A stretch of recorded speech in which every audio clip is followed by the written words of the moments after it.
Good evening. It is the 2nd of May 2024. This is the main news on Camnet TV. My name is Sylvia Zulu. Here are the top stories making headlines in our news tonight. SCC appeals LUBIND'S acquittal, citing error by the LUSAKA Magistrate Court.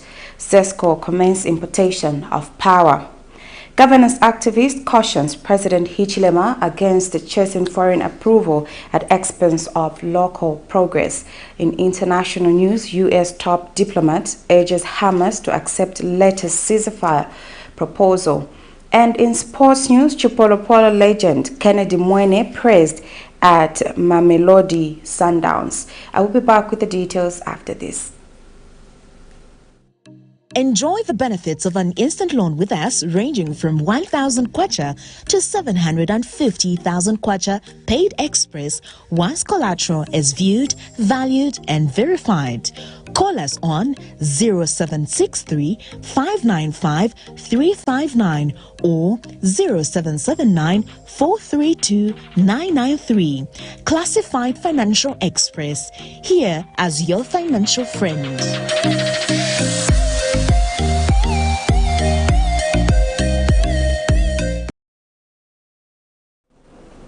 And now the news in detail. The Economic and Financial Crimes Court High Court Division has denied minor and businessman Shadrach Kassanda's request for contempt proceedings against Drug Enforcement Commission employee Lillian Chieso. A panel of 3 EFCC judges upheld DEC's decision on seizure notice and rejected Kassanda's plea for committal. Espionage accused Cedric Kassanda has suffered a legal setback after the Economic and Financial Crimes Court High Court Division declined to grant him leave to commence contempt proceedings against the Drug Enforcement Commission Assistant Commissioner Lillian Chiesu. A panel of 3 judges, Anion Onuju, Ian Mabolobolo and Vincent Siloka, ruled that DEC was on fixed ground when it issued a new seizure notice number D3904 and stated that the LUSAKA businessman did not make out his case for the court to invoke its powers of granting leave for committal of contempt proceedings. Cedric Kassanda, who is appearing with other accused persons before the High Court in a matter, is charged with espionage relating to a fake gold scam involving $5.7 million, sued the state over the seizure of his property, which he says is illegal and unconstitutional. Kassanda wanted the court to order and compel DEC, which seized his property, to return them to him and award him damages which he and his family suffered due to the action that was undertaken by DEC officers, and later cited Chiesu for contempt of court. The businessman filed summons for an ex parte application for an order for leave to commence committal proceedings for contempt of court against Chiesu, who was at the material times an assistant commissioner at DEC. Kassanda sought an order that Chiesu be committed to prison for contempt of court for intentionally interfering with proceedings before the court by seizing the property subject to court proceedings, thereby undermining the proceedings of the court. The embattled businessman had initially submitted that on 10th January 2024, he commenced the action by way of the petition seeking to challenge the seizure of his property located in Main Street, Ibex Hill of Lusaka, by stating that while the matter was awaiting determination by the court, DEC, acting through Ms. Chiesu, on March 6, 2024, executed a warrant of seizure, but Chiesu, in an affidavit in opposition, stated that, contrary to the applicant's submissions, the subject property was to secure it from disposal and not in any way to interfere with the court process. The court ruled that there was no contempt of court or any interference or deliberate disregard of the court's jurisdiction in the ongoing proceedings as sought by Mr. Kassanda. Nelson Zulu for Camnet News, Lusaka. The LUSAKA Magistrate Court Thursday morning heard accusations of false profit claims and failure to pay taxes allegedly committed by Patriotic Front cadre Francis Muchemwa. According to a tax compliance status report from Zambia Revenue Authority presented in court, Muchemwa allegedly failed to pay tax to ZRA despite making profits. In this matter, Muchemwa, 38, and 2 others pleaded not guilty to counts of possessing property suspected to be proceeds of crime and failure to comply with the provisions of the Income Tax Act. In a continued trial, the Lusaka Magistrate Court has heard our patriotic Front supporter Francis Muchemwa allegedly made declarations of new return to the Zambia Revenue Authority in his 2 companies on the pretext that no profits were made by the companies. According to tax compliance documents presented before the court by Anti-Corruption Commission Senior Legal and Prosecutions Officer Daniel Ngwira, Muchemwa allegedly failed to pay tax to ZRA despite making efforts. Muchemwa in his testimony told the Lusaka Chief Resident Magistrate Davis Chigwili that in 2012 he registered one of his businesses, Fuel Pub and Grill, and made a gross profit of 6.2 million kwacha between 2012 and 2021. When asked in cross-examination by Mr. Ngwira if he paid tax to ZRA as he made profits from his companies, the accused responded that he made new declarations.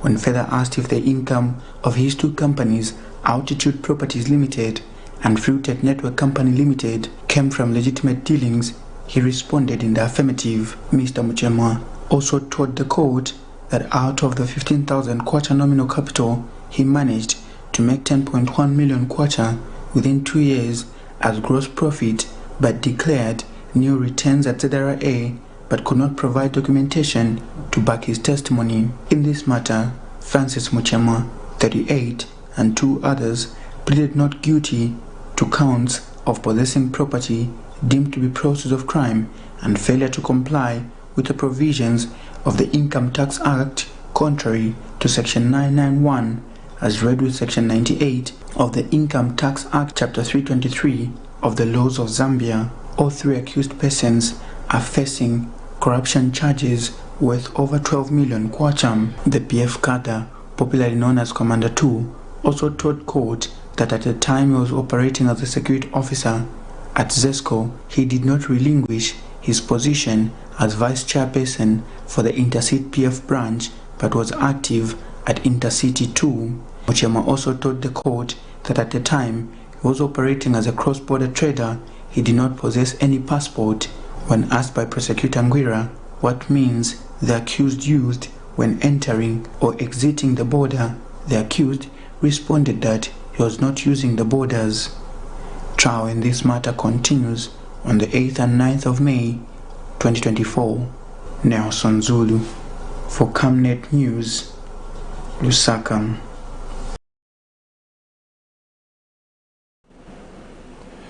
The state has lodged an appeal against the acquittal of Given Lubinda, Vice President of the Opposition Patriotic Front function, citing alleged errors on 5 grounds.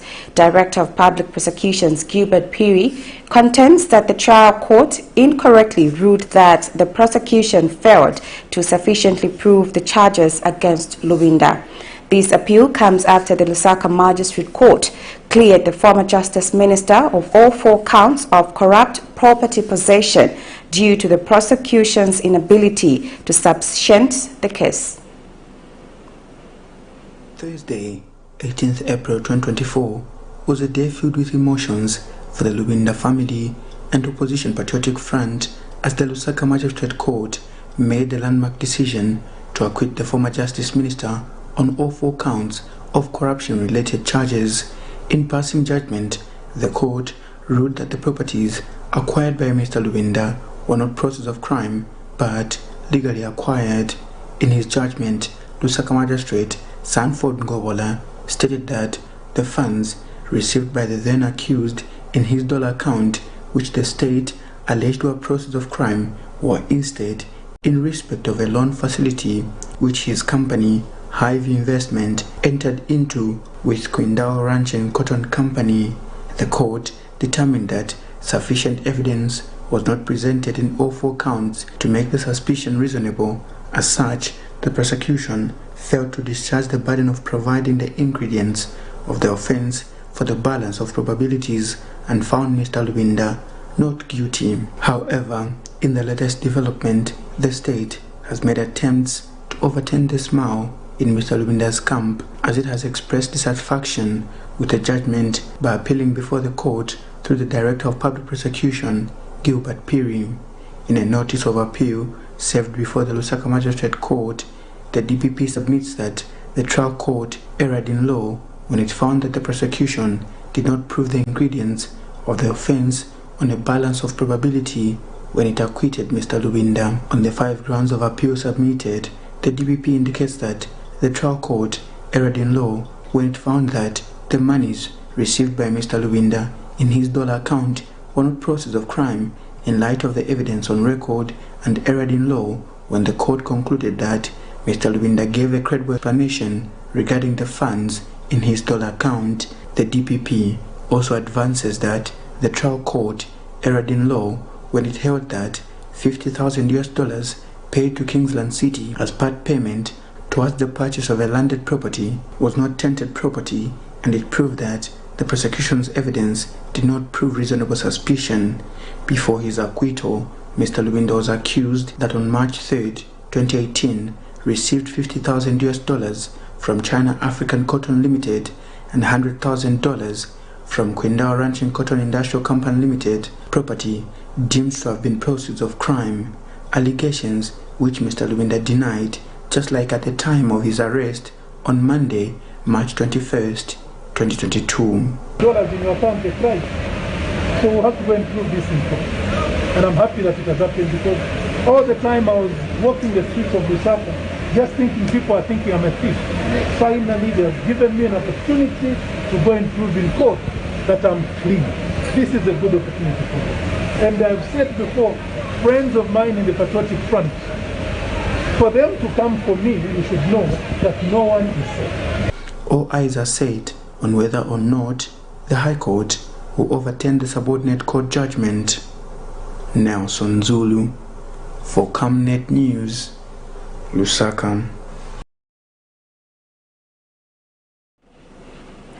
Minister of Commerce, Trade and Industry, Chipoka has called on small business owners to take keen interest and participate in the China High Quality Development Forum scheduled for May 15, 2024 in Lusaka. Speaking when he launched the forum, Mr. Mulenga emphasized the importance of the forum as a great opportunity for business and building associations with Chinese entrepreneurs.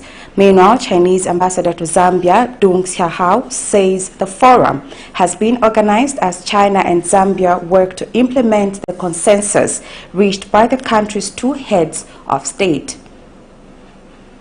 On the 15th of May, Zambia will host the China High Quality Development Forum under the theme Innovation and Sustainability, a New Vision for Future Energy. Speaking at the event Thursday, Minister of Commerce, Trade and Industry Chipoka has urged all Zambian businessmen and women to register their presence, as they will have an opportunity to have a business-to-business experience with Chinese companies and investors at the forum. Mr. Mlenga says the forum marks 60 years of diplomatic ties with China. Therefore, Zambians should take advantage and explore the opportunities of the Chinese market and realize more investment for the country. In 60 years of our bilateral ties, this tells how far back our relationships have been.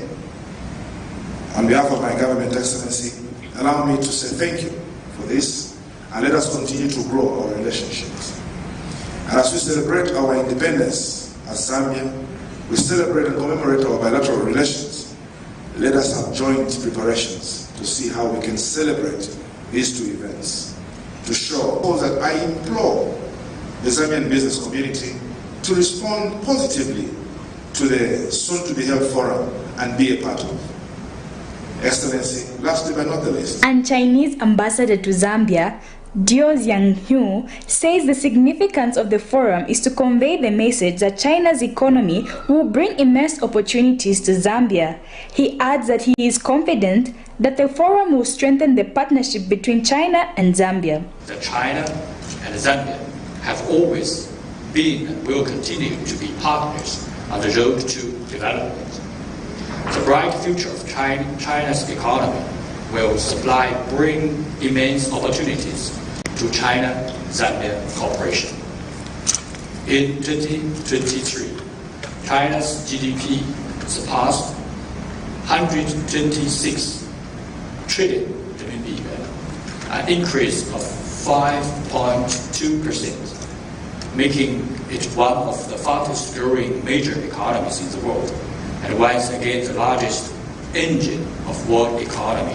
Meanwhile, Zambia Development Agency Acting Director General Gabriel Msetenekwa says ZDA is mandated to facilitate business linkages and urges the Zambian private sector to register on the ZDA website, which is the portal being used if one wishes to attend the forum. Further to this, the agency is promoting business linkages and partnerships. The China-Zambia High Quality Development Forum will provide a platform for Chinese and Zambian companies to forge partnerships. We are requesting the private sector to actually register on the event website, which is www.mct.gov.za. /SZIF/. So this is the portal on which registration is supposed to take place. Cherish Sibote for Camnet News, Lusaka.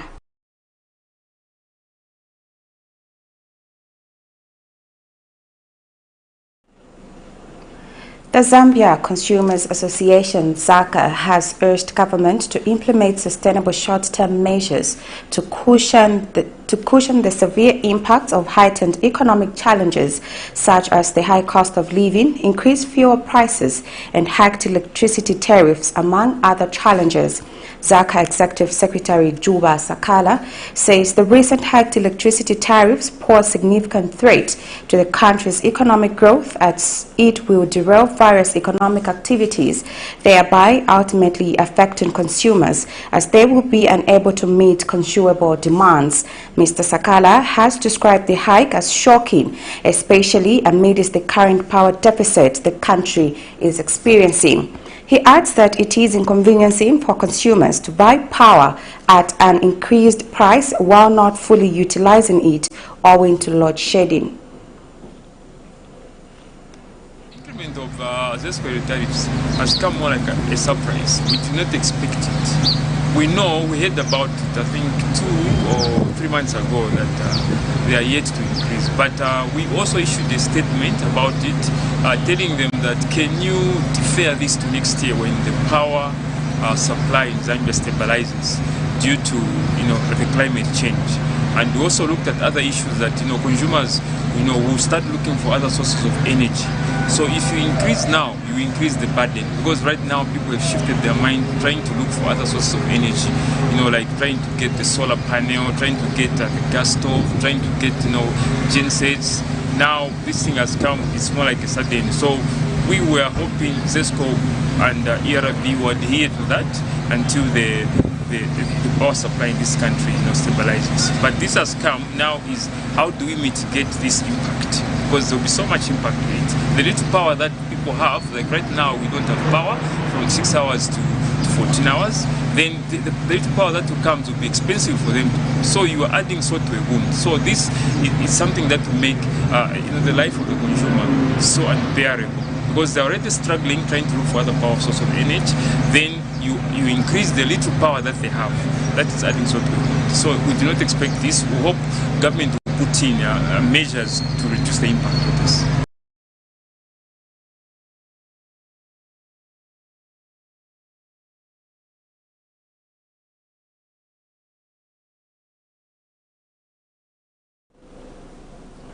The Zambia Medical Association has urged the National Health Insurance Management Authority, NEMA, to pursue other avenues to meet the increased demand of healthcare services being sought under the insurance scheme. This follows the recent announcement by NEMA stripping off dental and spectacle benefits, among other health services under the scheme. In an interview with Camnet News, ZMA Secretary General Dr. Oliver Kauma has described the revision of the packages as untimely, citing the negative implications it will have on the public that seek health services under the scheme. He adds that the exploring other avenues will supplement the efforts to meet the demand and cushion the negative effects the development has on the citizens. The National Health Insurance Management Authority, NIMA, is an initiative established by government pursuant to Section 4 of the National Health Insurance Act No. 2 of 2018, which seeks to provide for sound and reliable healthcare financing for Zambian households and the entire health sector. It is unquestionable that NIMA, since its introduction, has seen many citizens in the country seek to register under the scheme to access healthcare services as and when they want to, irrespective of their financial capacity to do so. However, recently, NIMA announced that it had stripped off some healthcare services sought for under the insurance scheme effective 1st July 2024. Among the revised benefits from the packages include spectacles, dental services, renal consumables, among others. This development has, however, raised concern among the Zambia Medical Association, ZMA, who have described it as untimely, further calling for the insurance scheme to pursue other avenues to meet the demand for healthcare services sought for under the scheme. ZMA Secretary General Dr. Oliver Kauma, in an interview with Camnet News, has cited the negative implications of the move by NIMA on the general public who depend on the scheme to access healthcare services. So the development of NIMA removing some of the services or revising the benefits package comes as negative news to the general public, to the Zambia Medical Association, as well as the overall impact that this may have in terms of health-seeking behavior as far as dental, eye services, and many other services that they have listed that they are revising the package. For us as an association, we would love to see a situation where every Zambian is covered, but unfortunately, as we know, even the current statistics that sit with NIMA, not every eligible Zambian has been covered, both in the informal, especially in the informal sector. It is for this reason that as an association we would like to urge the National Health Insurance Management Authority to explore other avenues that will ensure that they meet the demands for the services of the Zambian people. Dr. Kauma has further urged the authorities to effect measures that will ensure that fake claims under the scheme are effectively dealt with to avoid wastage of the contribution from the public. As an association, we want to also add that the National Health Insurance Scheme is fairly new, and it has a number of challenges, and we've had various media concerns and general public outcry that there are there's exploitation happening in certain areas. We cannot speak to that because we do not have the facts and the evidence. However, we'd like to encourage the authority to ensure that they put in measures that will ensure that fake claims are dealt with, fake claims are identified to avoid wastage of the hard-earned money that is deducted from the Zambian people that are working so hard to finance and ensure that they sustain the scheme. Is the scheme really a good thing for Zambia? It's an excellent scheme, and it's meant to help us achieve universal health coverage. People should not have to fail to go to the hospitals, do not have to fail to go to the health facilities because they are afraid that once they pay for those services, they will not be able to eat. Meanwhile, NIMA, as of today, 2nd May 2024, with immediate effect, suspended accreditation of private healthcare providers in the country. Chanda Mwango for Camnet News in Lusaka.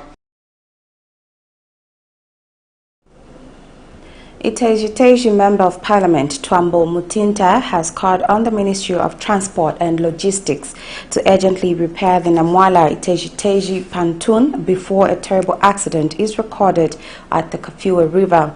The lawmaker disclosed that the Namwala Iteji pontoon, which is now under the management of Namwala Council, is a health hazard and its posing a risk to the community members who use the facility to cross into Namwala in southern province across the Kafue River. He says Namwala local authority has been engaging the Ministry of Works for over a year now, and very little attention has been given to repair the pontoon. This pontoon has been in a deplorable state now for over 2 years, and we are aware that Namwala Council, who is now responsible for this pontoon, they've been engaging the Ministry of Transport and Logistics to have this pontoon be repaired.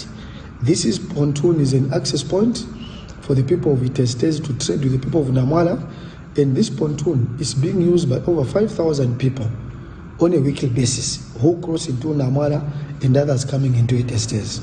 The status of the pontoon right now is in a very bad state. The floaters are not functioning very well, and the coxswains, they have to remove water while the pontoon is moving. For us, we feel this is a health hazard, and it is putting the lives of the people of Itestes and Namwala at risk. Before an accident happens at this river, we want to again call upon the ministry, appeal to the Ministry of Transport and Logistics to immediately look at the plight of the people of Itestes and Namwala and ensure that this pontoon, which is the only access point to Namwala, and not only to Namwala but to the provincial headquarters of Southern Province, Choma, we want them to quickly come on board and ensure that they support the process of repairing this pontoon. If this is not done, we might register a very horrible accident at the Kafue River. I also want to appeal to the ministry to start discussions around procuring a new pontoon for the two districts. This pontoon has been there for a long time. It has also reached a point where no matter how much you repair it, it gets damaged. We want a new pontoon so that the two districts could continue functioning, trading together, and we do not need to put the lives of our people at risk. The Zambia Electricity Supply Corporation, ZESCO Limited, says it has commenced the importation of power to supplement the national power supply following reduced generation due to poor hydrology. In a statement availed to Camnet News, ZESCO spokesperson Matongo Maumbi disclosed that effective 1st May 2024, the corporation began importation of electricity.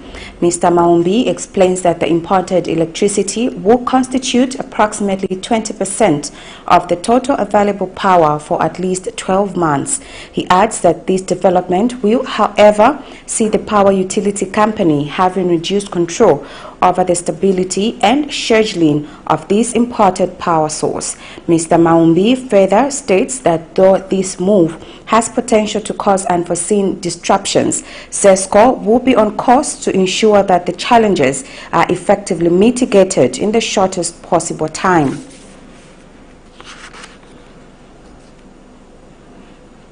In other news, governance activist Brebna Changala has questioned the criteria used to determine the best performing heads of state Southern Africa.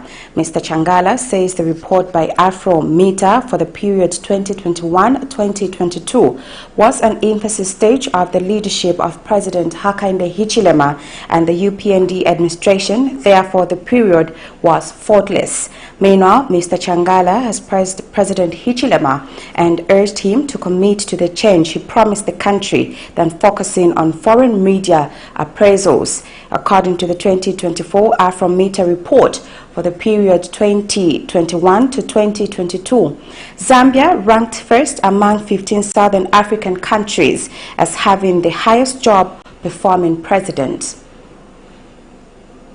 Of Mr. Hakainde Hichilema by foreigners and foreign entities is welcome elsewhere. The reality on the ground in the Republic of Zambia is something that does not match this ranking.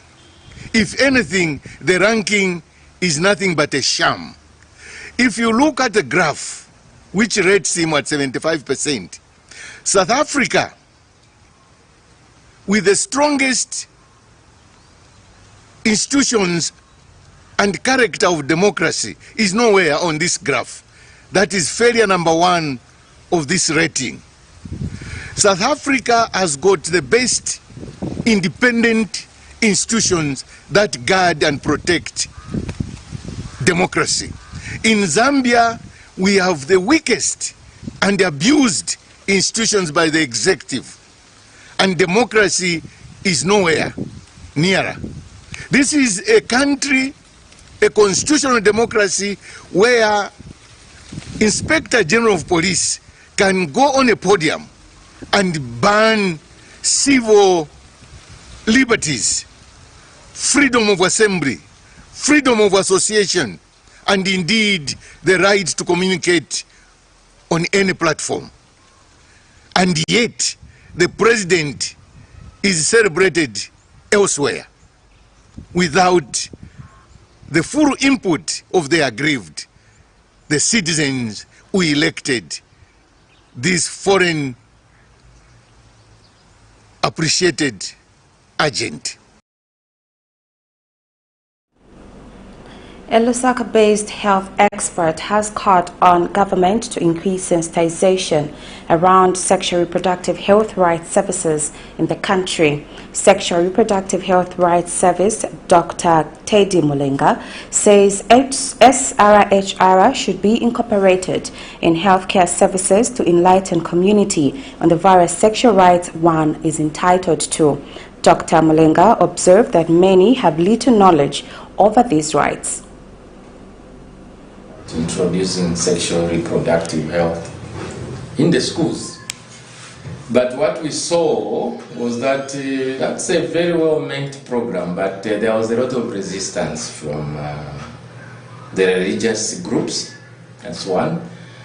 Also another group that was very resistant was part of the group of parents who believe that children should not be exposed to sexual reproductive health. Our view is that sexual reproductive health should be, given to school-going children. It does not mean you are promoting promiscuity.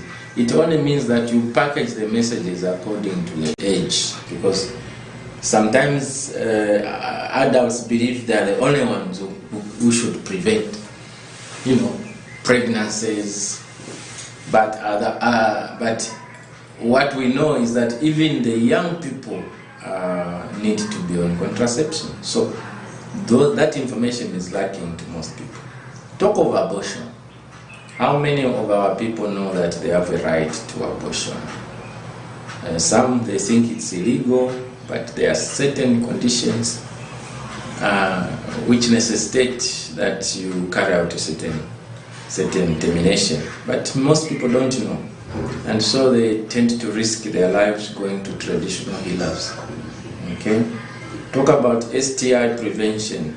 We have to incorporate it into the HIV activities programs at hospitals. That people must not only think of pregnancy, but also think about the possibility that by simply drinking a pill, you are not stopping yourself from getting infected from HIV and gonorrhea, syphilis, chlamydia, all the STIs which we know. We now take a set of commercials. I will be back with the rest of the news after the break. Keep watching. Are you looking for a reliable and efficient courier company with international standards? Then let UBZ Courier, your trusted partner in swift and secure deliveries, be your ultimate choice.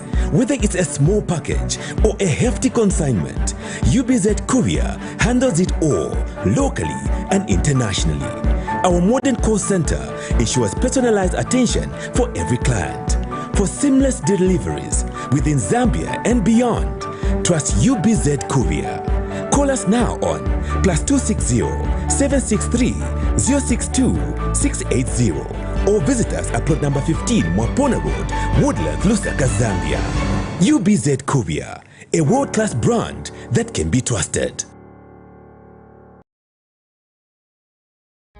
Potatoes, the unsung heroes of flavor. From crispy chips to creamy mash, potatoes are the versatile superstars of your kitchen.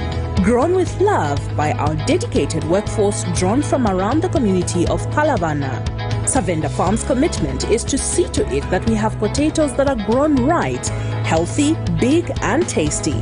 For that quick fix or big celebration or that meal that brings family together, top chefs rely on the Savenda potato to create culinary masterpieces.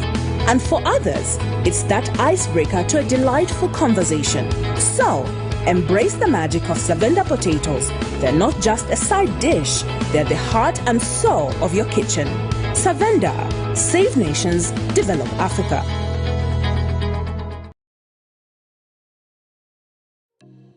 Enjoy the benefits of an instant loan with us ranging from 1,000 kwacha to 750,000 kwacha paid express once collateral is viewed, valued and verified. Call us on 0763 595 359 or 0779 432 993. Classified Financial Express, here as your financial friend.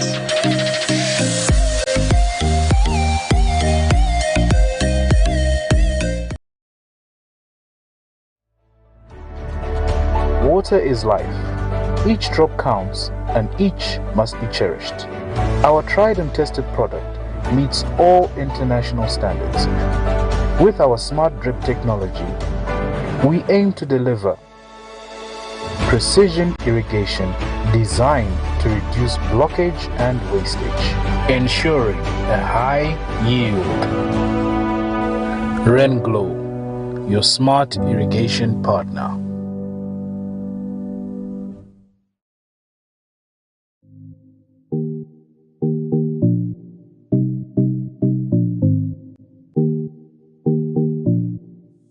With this impending drought, it's time we look to alternatives of sustaining our crops.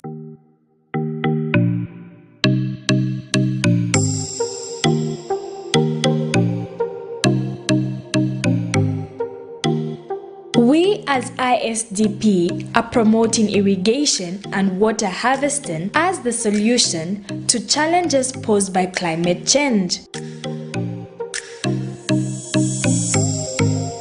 Watch our 13-week series as we unfold the solutions for our crops. Catch us every Monday at 2040 hours, repeats every Tuesday at 1910.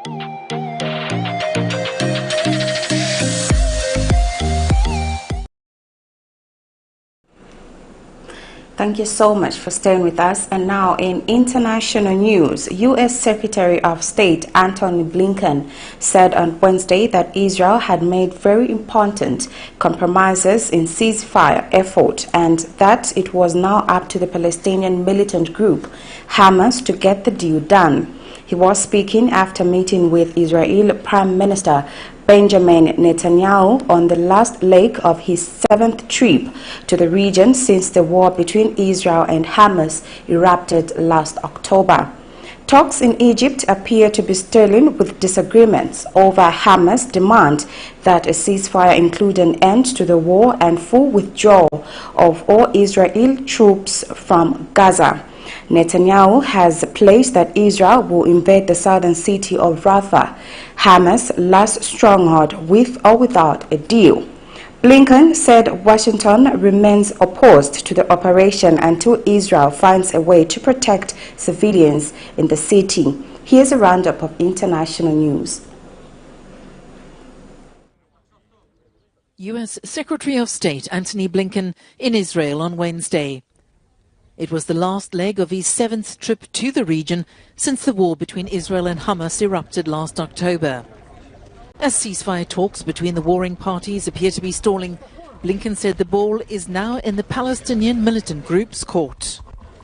I met earlier today with Prime Minister Netanyahu, and we talked about, of course, the hostage deal that's on the table that would produce an immediate ceasefire, get the hostages home, alleviate the suffering of Palestinian people in Gaza, and also give us something to build on for the future, to get to durable peace and security. Israel has made very important compromises in the proposal that's on the table, demonstrating its desire and willingness to get this agreement and get it done. Now, as we've been saying, it's on Hamas. Hamas has to decide whether it will take this deal and actually advance the situation for the people that it purports to care about in Gaza. There is no time for delay. There's no time for further haggling. The deal is there. They should take it. Israel says a planned military operation in the city of Rafah will go ahead despite U.S. opposition and a United Nations warning that it would lead to tragedy. At least 179 people, among them 15 children, have been killed in devastating flooding triggered by heavy rains in Kenya. The new death toll was announced Wednesday by the government spokesman. Isaac Mwora said the month of April marked the peak of the ongoing March-April-May long rains, except for the coastal region, where the rains are expected to peak in May. The heavy rains and flooding have displaced 195,011 people, prompting the government to accommodate flood survivors in schools or establish displacement camps. The government spokesperson reiterated the cabinet's stance on people residing in flood-prone areas, which have been mapped out as fragile ecosystems, to vacate within the 48-hour notice previously issued. Response with the Kenya Defense Forces already enjoined in recovery and evacuation exercises has been stepped up. A humanitarian crisis is worsening in northeastern Mali, where armed groups linked to Islamic State have besieged major towns, leaving residents, including 80,000 children, vulnerable to malnutrition. Locals and aid group warned Wednesday. The town of Menaka has been under siege for 4 months, driving up the prices of food. Other essential goods like medication are increasingly hard to find, residents and aid groups say. The humanitarian situation is catastrophic, with displaced people going from house to house asking for food for their families.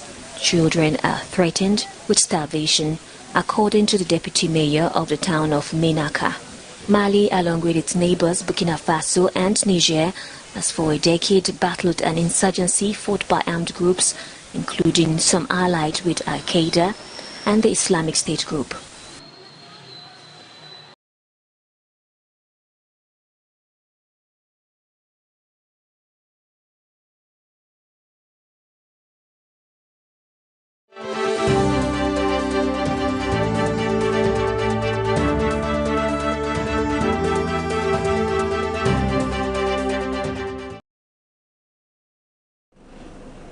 MAMELODI Sundowns coach Rulani MWEENE has praised goalkeeper, trainer and Chipolopolo legend KEENEDY MWEENE for his positive impact on the players when the chips are down.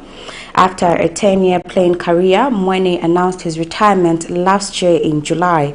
Although Sundowns enjoy a 10-point lead at the top of the DStv Premiership, despite having played 3 games less than second-placed Stellenbosch, who have 49 points, MWEENE is hoping his team turns up today as they face Kaizer Chiefs as they look to back another South African Premier Soccer League title.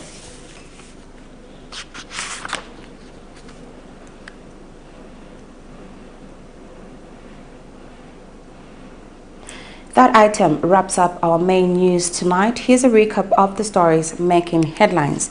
SCC appeals LUBIND'S acquittal, citing error by the LUSAKA Magistrate Court.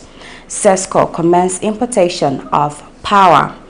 Governance activist cautions President HICHILEMA against chasing foreign approval at expense of local progress. In international news, U.S. top diplomat urges HAMAS to accept latest ceasefire proposal. And in sports news, Chipolopolo legend KEENEDY MWEENE praised at MAMELODI Sundowns. We now look at our Camnet verse for the day, coming from the book of Proverbs 12, verse 22. Lying lips are abomination to the Lord, but they that deal truly are his delight. My name is Sylvia Zulu. Thank you so much for watching. Good night.